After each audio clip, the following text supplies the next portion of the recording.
Bwana, mimi ni mwanahabari wako Peter Matias, na hii ndiyo hali halisi iliyoko hapa Ubungo. Nipo barabara kuu kabisa, hii ya Ubungo. Kama unavyoona, waumini wamekusanyika kwa shangwe kubwa wakimsifu Mungu wao. Hawajakata tamaa, hawajapoa. Hizi ni zama zile kama zile za Paulo na Sila. Mambo ya imani magumu sana. Rais wa Tanzania, usiingize nchi kwenye machafuko ya udini. Usijaribu kabisa kuliingiza taifa kwenye masuala ya udini.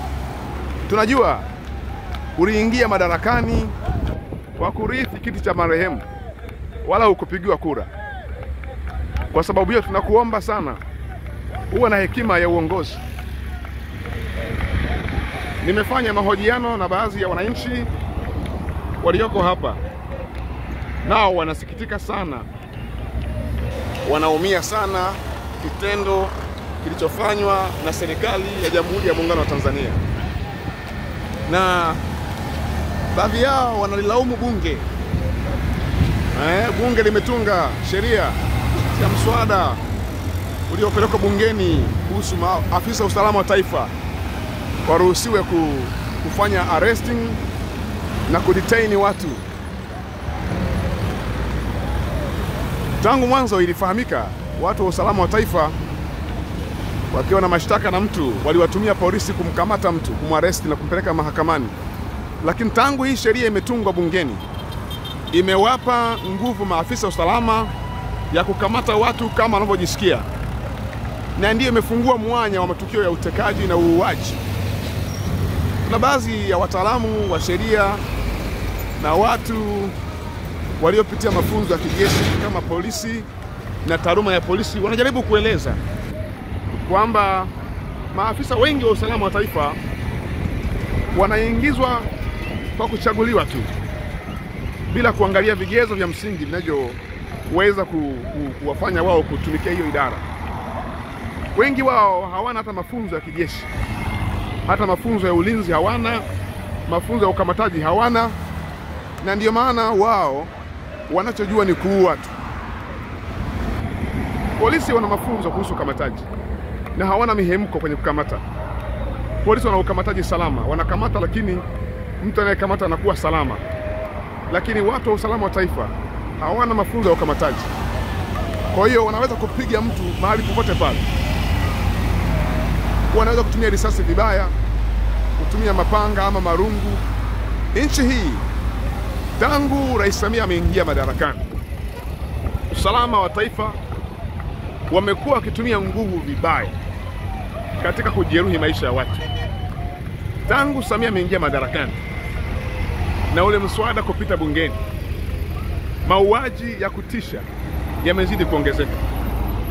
Ushauri wa Askofu Gwajima, wananchi wengi wanauangazia kama ni ushauri wenye nguvu unaoweza kuliokoa taifa kutoka katika majanga ambayo hatutaki kuyaona yakitokea Tanzania.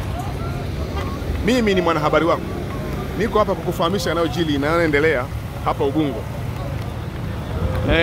Angalia hapo ni kanisani, gari la machozi washa liko hapo. Samia ni nani hata azuie watu kuabudu Mungu? Samia ni nani hasa azuie watu kumcha Mungu wao?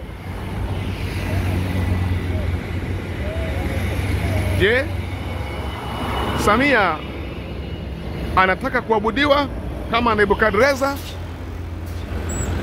Samia anataka kuchukua utukufu wa Mungu wa mbinguni? Samia Suluhu Hassan,